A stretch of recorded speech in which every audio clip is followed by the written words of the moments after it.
Partneriteti dhe besimi sapo ka nisur me sipërmarrje, natyrisht mbi themelet që tani më janë hedhur, dhe këtë javë folëm gjëre gjatë, duke ndarë disa pikpamje dhe duke patur në qendër diskutimit paqen fiskale, një zotim i fushatës sonë elektorale që sot është ligj dhe duke nisur nga janari vitit të ardhshëm hyn në zbatim. Në thelb, paqja fiskale synon ndërtojë një marrëdhënie të re, të shëndetshme, mes administratës tatimore dhe sipërmarrjes.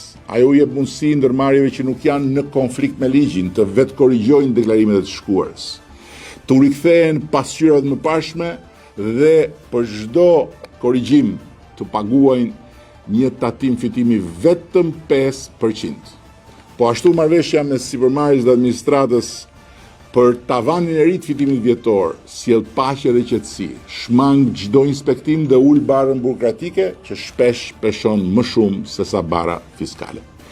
Nga kjo nisën presim më shumë formalizim, më shumë energji sipërmarrëse dhe më shumë ndikim direkt në zhvillimin e qëndrueshëm ekonomik të vendit. Çlirimi i të gjitha sipërmarrjeve nga të gjitha gjobat e vjetra, borxhet e vjetra, sipas skedulës së përcaktuar shkon në këtë drejtim.